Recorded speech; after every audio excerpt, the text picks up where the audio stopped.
Hello, I'm Sean Slade and welcome to the Whole Child podcast. Ask educators why they went into teaching and the majority will respond that they wanted to make a difference in the lives of young people.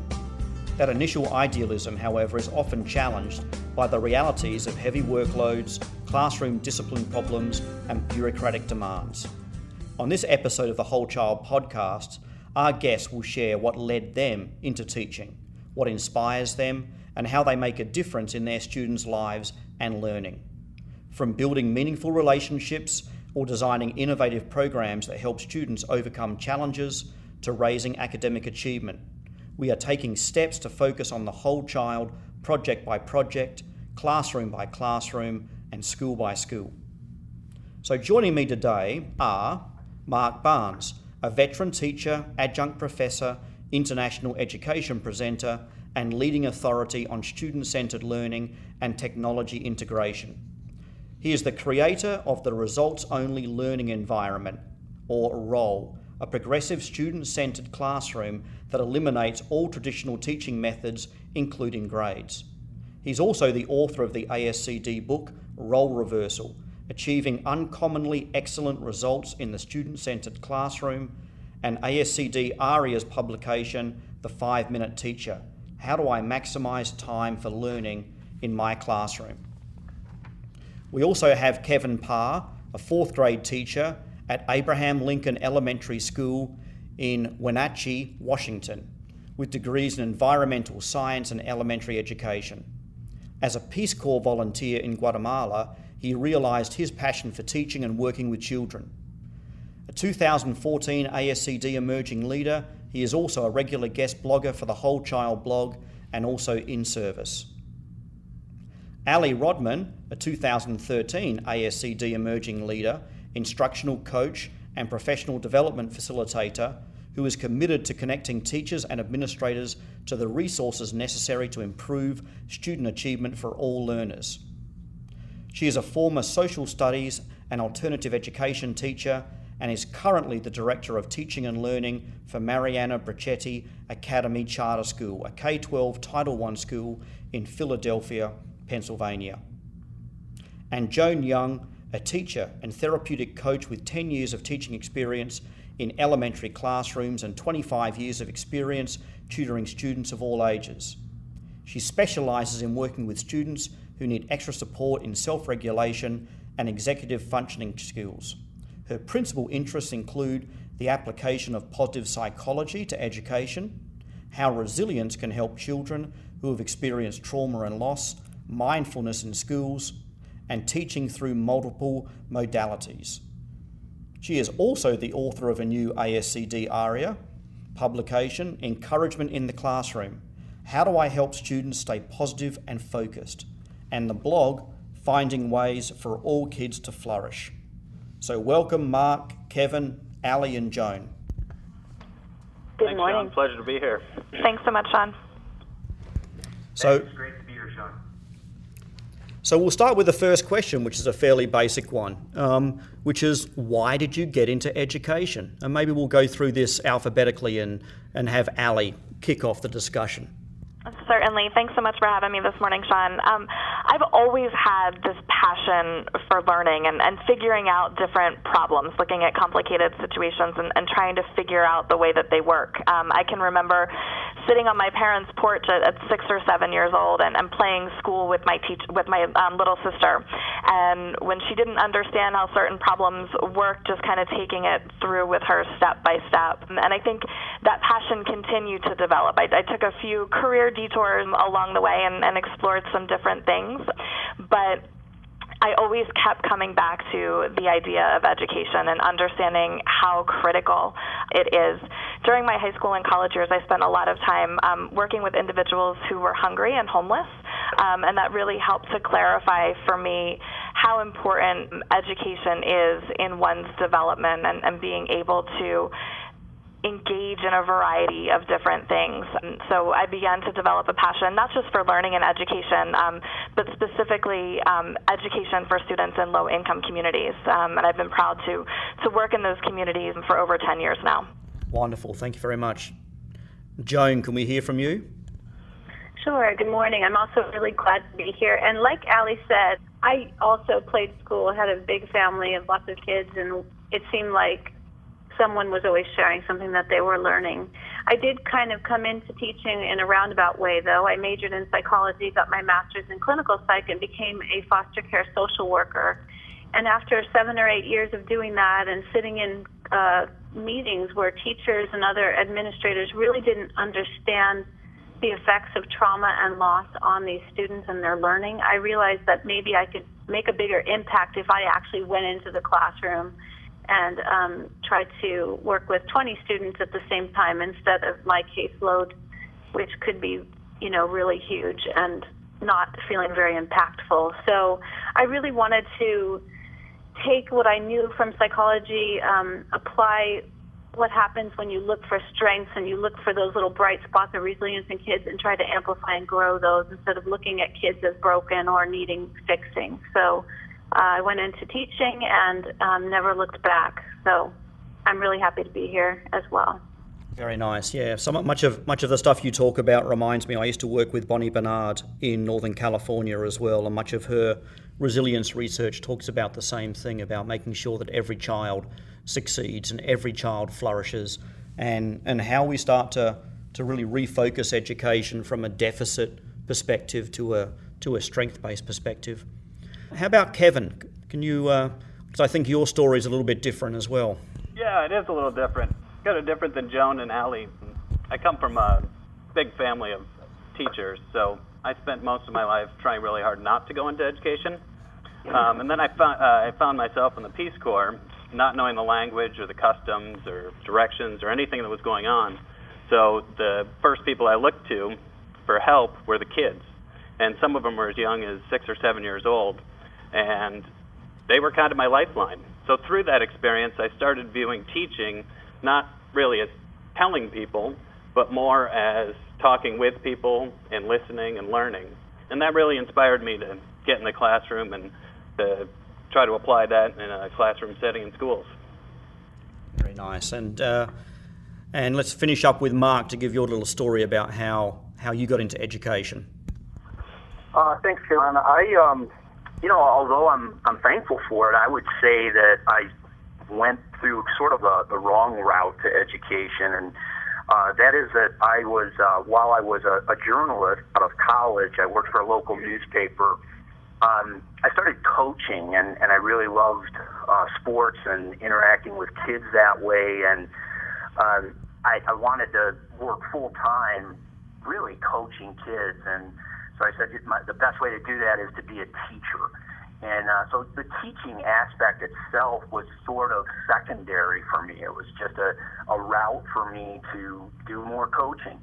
And at any rate, after quite a few years, I realized that I wanted to impact kids more in the classroom than on a basketball court or a track or wherever else I might coach them. And eventually actually left coaching completely so that I could concentrate on best practices and improving myself as a teacher. And that's really what, after 20 years, what led me to where I am today with writing some books about experiences and getting out and working with educators to make teaching and learning better.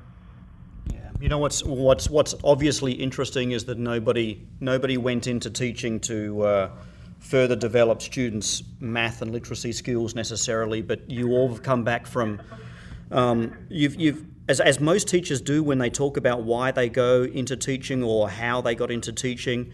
They're talking about making an impact with the students and making a difference with the students. So let's take that a little bit further, because you talked about interests in foster care or homeless individuals or the Peace Corps or coming in via the coaching. And you wanted to make, many of you mentioned that you wanted to make a bigger difference or a bigger impact. So explain to me, and I'll open this up to anybody, what is the difference that you're trying to make? See if you can outline that. Yeah, I would love to address that. I think that, and for me, it was really important, again, to sort of make that transition away from coaching. I think coaches, athletic coaches, can make a huge impact on kids' lives. You know, a lot of kids have no interest in school other than athletics, so I really I applaud coaches. I don't want this to come off as I think that coaches don't have a value, because they do. But for me, I felt like what I was doing on a basketball court or on a track where I was coaching was certainly helping kids athletically, but there was so many other things missing. That whole idea that kids, the reluctant learner, I think that's really what I wanted to do, was to help the reluctant learner. And that's the kind of kid I was working with in coaching, and they just weren't interested in school. They weren't interested in academics, and I talked to them a great deal about that. And what I learned was that they didn't like school. They had other things going on in life that were so much more important. They came from broken homes. They had to watch their kids because their single parent was maybe at work all day. And another thing was they didn't really like what was happening in the classroom. And that's where that really impacted me, was the idea that kids didn't like learning. And I just thought, you know what, there's got to be a better way than what we do as classroom teachers to engage kids who don't come ready to learn. So what I wanted to do was to create an environment in the classroom that all kids would come in and say, this is fun, it's interactive, it's collaborative, and I enjoy learning. I think my answer was also going to be sort of along similar lines. One of the ways that I really hope to make a difference with my students is helping them change their ideas about themselves, about who they are as learners. So discovering strengths that they have, discovering their passions, being able to take all of that into the classroom and actually have someone care about it. So I think that when we create that environment where kids' natural interests, things that they actually are good at, can be integrated with the things that are challenging to them, we find that they're willing and much more able to take on challenges. So I think for me, helping students believe that they can do pretty much anything with the right support and the right mindset is huge to me. I'd like to jump in. I think the believing in themselves part is a huge part of the difference that we're trying to make as educators. And I'd just like to add that it's not necessarily only their ability that we're trying to have them believe in, but also for some kids that do have a lot of ability, believing in themselves that it's okay to fail sometimes. And also for kids that think about things maybe just a little bit differently, to have them know that their thoughts are valued, even if they're not, let's say, the norm of what a teacher might be expecting them to express. So I think believing in themselves goes beyond just, pure ability in different areas. And I think a big part of making a difference in students' lives is really meeting them where they are. When they come to school, they're not coming with just their minds. They're coming with their entire being. And as educators, it's important to recognize that and to embrace that, not as a challenge, but as an opportunity for growth, and really seeing the strengths in each individual child. And as Joan had said earlier, helping them to shine. Yeah, and it sounds to me like most of you are talking as well. When I try and scale down what you're all mentioning, it's having students realize their own potential for that they can achieve a wide range of things, whether it's the reluctant learner who's been turned off school or education, or whether it's someone who's not been shown what strengths they have, or even Kevin, when you were talking about not just ability, I wrote down not just ability, but understanding that they have the capability to achieve. And so it may not even be changing their actual skills, but sometimes it's just changing their mindset to have them open up to see that this is a possibility. Absolutely. Yeah. Well, let's take it a little bit further. So I wonder if any of you have any examples about how you know when you've made a difference in a student's life. And this could be maybe an example from classrooms or from even coaching or even from interactions outside the classroom as well. I guess I would just go back to having students believe in themselves. And when you see a student actually get to that point where they believe in themselves and they realize they did something that maybe they were scared to do or didn't know they could do to begin with, and when you see that look in their face and the excitement, I think for me that's when you know that you've made a difference. When it goes from the teacher believing in them to them believing in themselves, I think that's the difference. Yeah, I agree with that. This is Mark again.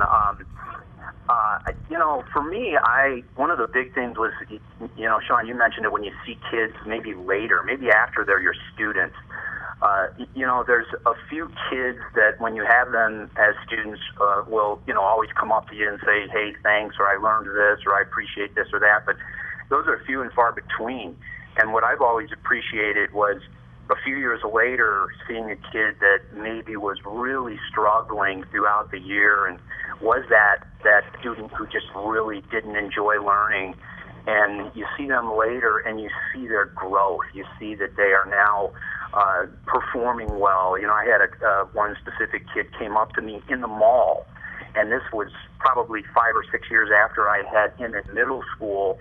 And this was a kid you would never target as going to college. He just had no interest and had low grades across the board. And he came running up to me in the mall and said, hey, Mr. Barnes, I'm so excited to see it. I wanted to let you know that I'm in college. And boy, that really does your heart good.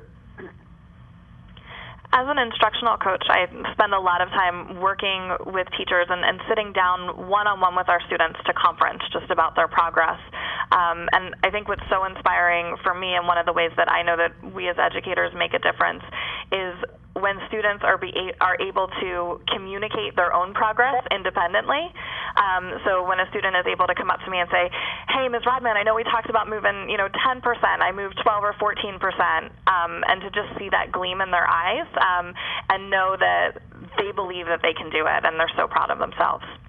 I think that that's definitely an indicator when students start to own their progress, and we teach them to reflect on where they are. When I taught kindergarten, I called it the paper parade, where kids would come up to me and show me their work and say, is this okay, is this okay? And I taught them to evaluate their own work and put however many smiley faces they thought that their hard work deserved. So when they start looking to themselves for that validation and they realize that they're the ones who know how hard they worked, they're the ones who know how much progress they have, and that we are sort of auxiliary to that process, I think that's really key. And I also love that with social media now, parents can find us and reach out to us and tell us how their kids are doing and how that one little thing we said has made a difference to their child. So there's so many opportunities now to stay connected that maybe we didn't have before.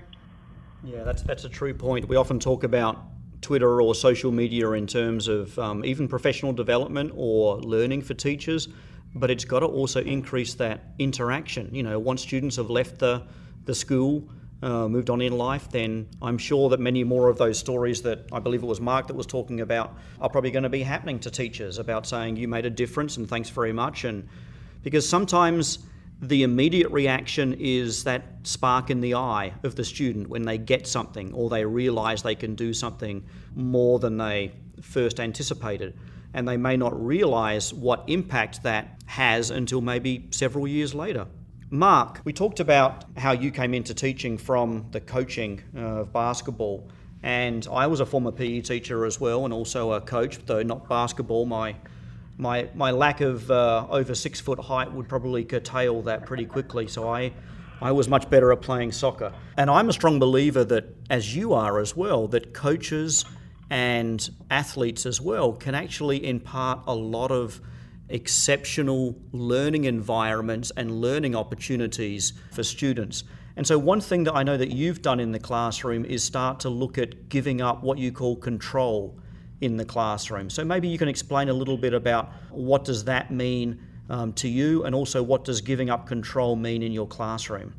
Yeah, Sean, one of the things that I wrote about in the 5-Minute Teacher is I actually looked back on my work as a basketball coach, a few years after I left coaching, and I was working to create that certain environment in my classroom that I thought kids would gravitate to and would say, this is fun to be here.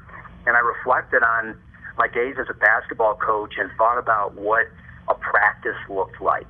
And one of the things I realized is that, I didn't teach in the classroom in the same way that I coached. And although it seems like it should be an obvious connection, I didn't make the connection because I had always done it in that sort of in-the-box way that I think pre-service teachers are taught. that stand and deliver style, and having kids practice in traditional ways, and not as much interaction and chaos in the class. And I thought about coaching and realized that it is at times a very chaotic, noisy, collaborative environment, and the instruction came in very brief spurts, and it worked. And I thought, wow, what if you could bring that into the classroom and create that sort of noisy, chaotic environment where kids are moving around and maybe they're doing different things but working toward the same goal. And so that's what I did, and it is hard. I think that, teachers really, control is a word we hear all the time. I was just reading a blog yesterday and somebody said something about you have to have control in the classroom. And even though I was that way for so long, I always flinch when I hear that now and say, when you give up that control and you invite a little bit of chaos into the classroom, that's when learning really begins. I must admit I'm biased because I'm a former physical education teacher, but when you were talking, I think back to many of the lessons that I see successful or effective PE teachers teach, and it's the same thing. It could be a group of 30, 40 students, and there might be 7 or 8 things happening inside that gymnasium all at the same time. And it really is articulating what each group or each student needs to achieve something. I think movement is the key. When you talk about PE, there's so much movement. And that was a really big realization for me. And there's a lot of studies to support it, that kids really need movement, and teachers in the old traditional way just say, hey, sit in your seat and maybe stay there for 20, 30, 40 minutes at a time, and it just really doesn't work. Now, Joan, you've done a lot of work around classroom culture and positive psychology in the classroom. Is there a way, or is there a connection between routines and rituals and resilience and developing a classroom culture that helps students stay positive and focused? I think that there's a definite connection between positive emotions and creating an environment where kids come and are willing to give of themselves and be there fully. So what I wanted to look at was ways that I bring laughter and playfulness and movement and other elements that give us a positive kind of state of being, to see how that would impact students' actual performance and ability to stay focused. So what I did was sort of look at the class jobs in my room. I have a job called Classroom Environment Engineer, and each week a student was assigned to that job. Of course, if they didn't want that job, they could trade the job. But basically, the Classroom Environment Engineer brought in a joke or a story or a video. Of course, the video had to be approved in advance. Very short little bursts of funny things that would be a great buffer for after recess when they came back and they were sort of trying to straggle in and get going. So I think there are a lot of little things that we do that we actually don't realize how powerful they are at bringing kids together. So I started to be an observer, and what I found was that anything that could negate the heavy stuff kids were bringing in the morning, not to say to minimize them, but to actually allow them to learn how to kind of change the channel, that's a student phrase, in their brain, and focus on something else, even though they were coming to school with a lot of worry. So teaching them those skills to be able to change the way day was going for them, and to be able to say, hey, even if I'm upset about something, it's okay for me to laugh at this joke. And you talked a lot about buffers, buffers to some of the stresses that they're bringing into the classroom, things like humor and curiosity and mindfulness and resilience. Do you have an example about how some of those things get promoted or taught or developed in the classroom? Yes. So one practice that I've had is a class meeting, and where we actually talk about different feelings. We have kids do a check-in, identify what emotion's going on for them today, and they don't have to talk about it. They could just show a card that reveals how they're doing, and actually just to normalize that we all have a variety of emotions going on at the same time, that there's no right way to be, that sometimes being negative is okay and you can just embrace that, and once you do that and not fight it, you can sort of move on. It also reminds me what you were talking about of some of the work of another podcast guest we had on a year or so ago, Philip Rodkin from University of Illinois, who talks about the developing classrooms as communities of 30 And so you're not just there, obviously, to learn content or skills, but you're there to learn how to interact in a micro community, and how to persevere, and how to develop, and how to collaborate. Kevin, so we're talking a lot about student-centered classrooms, and so I'm curious about, you've been a big proponent of social emotional learning, but how do you see student-focused learning environments making a difference with your students? Well, I think once we look beyond students into strictly the academic sense, and we start looking at their social emotional skills, how they get along, how they deal with conflict and things like that. Like Mark was saying, I think when we get to that point, we don't have to rely so much on conformity, because everything that goes on in the classroom is part of the learning. If that makes sense. It's not just the content, but it's everything. It's the relationships and everything that's going on. It's the content and the process, and the interpersonal skills and the intrapersonal skills. And I think after doing it, I've realized that students become to realize that skills, the content and non-content skills, are all important, and they're all interrelated. And once we get to that point, then you have fewer behavior problems, and kids are, actually able to enjoy learning, and they're available to learn. So I think by doing it, it helps the environment, but also helps the students' performance. Yeah. And you're also, as I think many of you are mentioning, you're putting the onus back on the student for their own learning and their own development. And they're not just passengers or clients, but they're part of this environment and part of this community. Ali, I mentioned the work of Bonnie Bernard a little while ago, and I think some of the interest that you have as well fits back into it. She talked about having every student believe in themselves and have high expectations. And I know that you've talked a lot about having students believe that they can achieve the goals that we set for them, or even that they set for themselves. And so I wonder if you can speak a little bit about how you start to set some of those goals and have students believe that they can achieve. Certainly. Expectancy is so important for every student, and it begins with really strong relationships. Teachers taking the time to get to know their students, to get to know what their long-term goals are, but then being able to scaffold back from those long-term goals and set very short-term goals where students can see their success over time. So often our students look in the distance at that long-term goal, and it just seems so far away and so impossible that that's frequently when they shut down. So having a teacher who can develop the relationships with kids, but then help a student show their progress from point A to point B, so that that student then believes that it's possible to get to point C, and then it's possible to eventually get to that long-term goal.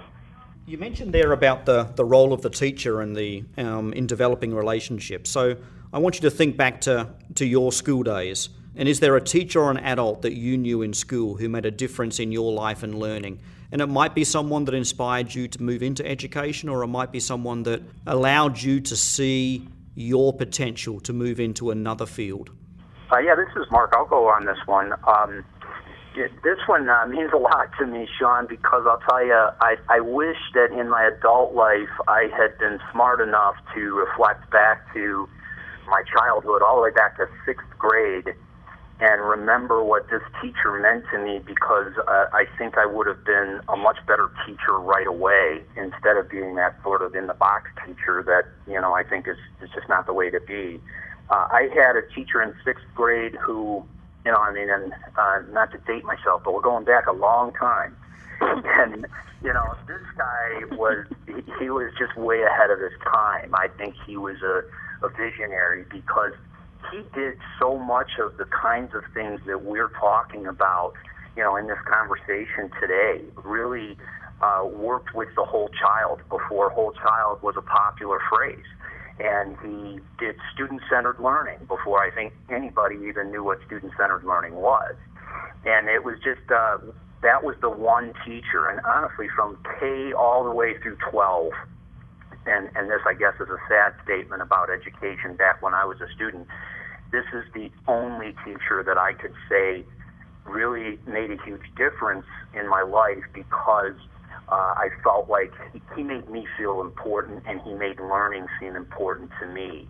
And after that, I think grade 7 through 12, it was back to, the stand and deliver and do a worksheet and that kind of stuff. And I really lost interest. So if I had had the insight when I became a teacher to reflect back and say, boy, I should be like Mr. Peterson, was his name, I think I would have been a much better teacher.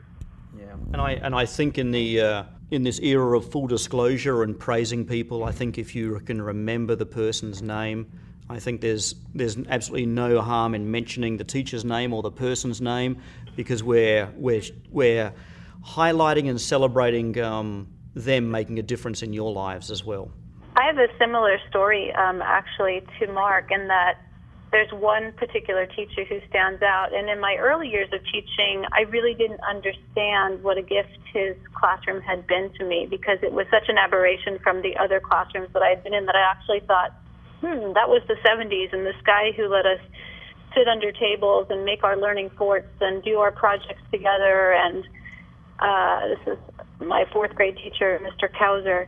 I remember my parents thinking, absolutely no learning is going on in there. I don't know what they're doing. But I came out of that year so much more confident as a learner, feeling that my teacher cared about me, being able to work with other students who were at different places in their learning. It was such a gift to me.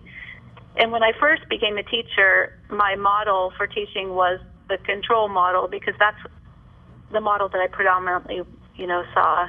So it took me a while to appreciate the gift and the wonderful mentorship of my fourth grade teacher. There are two individuals that I immediately think of. The first is Ms. Collier, and she took the time to get to know me as an individual, to understand what motivated me, to know when I was having a really great day versus a really bad one. And I remember, even as a high school student, that was just so important to me, and it made me want to always do better in her class. And the second individual that I think about is Mr. Marquardt. He was one of my high school English teachers, and he was the first teacher to really give me a bad grade.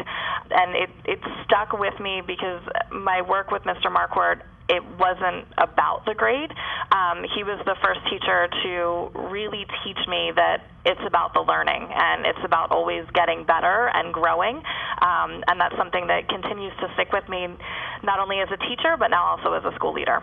I think it's interesting listening that a lot of the teachers that people are mentioning aren't the traditional type teachers, as Mark said, the stand and deliver teachers.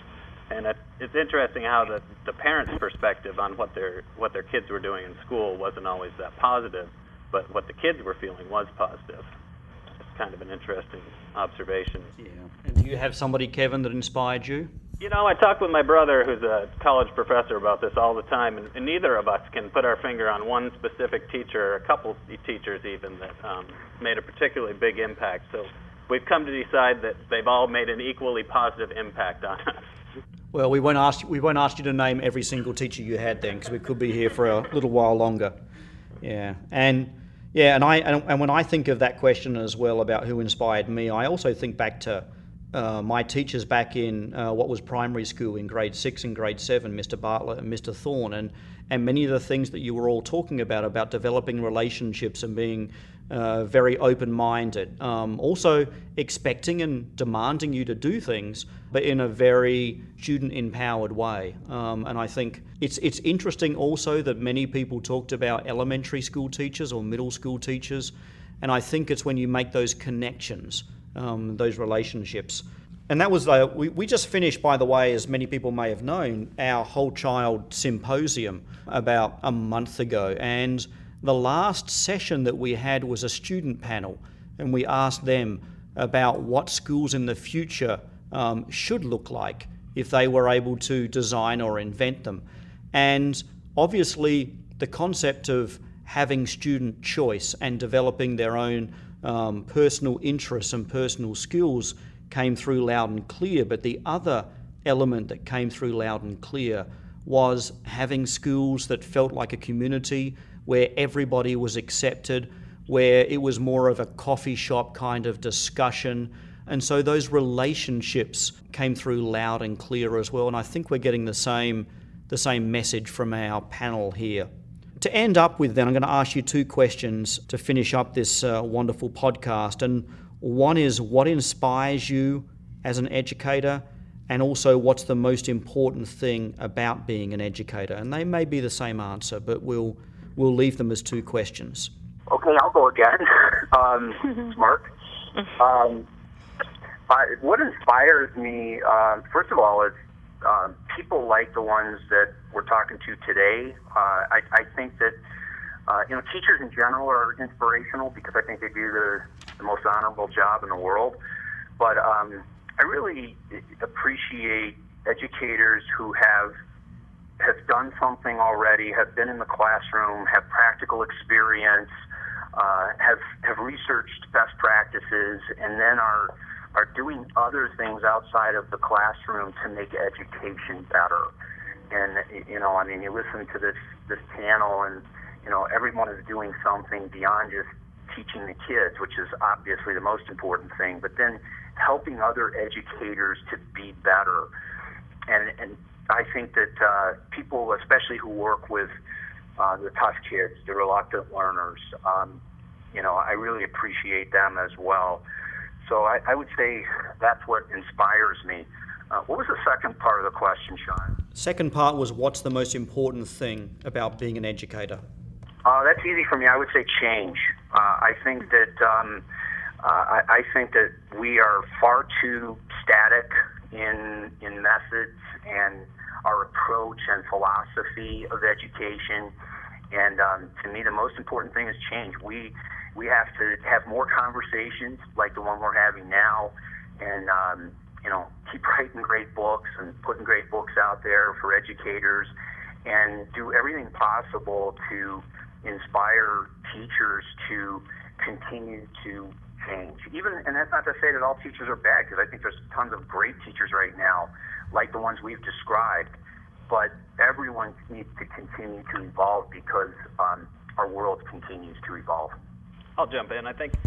First of all, I think with people like Mark and Allie and Joan that are writing and promoting their message, people like me who don't have as much experience in the field, change is happening, and I'm a product of people like them who are willing to share and willing to, encourage other people to try things new and to promote change. So I'd like to thank them. But what inspires me most is when kids are having fun learning, because when they're having fun, I'm having fun, and I think at that point we're all willing to try new things and maybe push the envelope just a little bit more. So I think that the fun aspect inspires me, and the most important thing about being an educator, one of the things for me, is humility, reminding ourselves it's about them and not us. What inspires me is the students, all of their authenticity and their messiness and their greatness that they bring every day. No day is predictable, and that's really inspiring and energizing to me. It's what gets me up every morning. And along those lines, what the most important thing about being an educator is to me are opportunities like this morning, being able to dialogue with colleagues in the field, to push our own practice, and as Mark said, continue to change, because that's what our students need. They need us as adults to be willing to grow and change with them if we're going to be able to move them forward. And Allie, I think you took the word right off my paper that I'd written down here. Students definitely inspire me the most. Students who have been through things I can't even imagine. Students who come kicking and screaming and believing that school isn't for them, and seeing them turn around and be excited to be there and proud of their learning is just really inspiring. I think one of the most important things for me about being an educator is continuously reinforcing that it's the relationships, it's knowing my students, it's knowing how they're feeling, and their view on what's going on in the classroom is so critical. And I love using technology and all that in the classroom, but I think that we have to continuously remind ourselves that being present and mindful and looking kids in the eye is still the most important thing about being with children.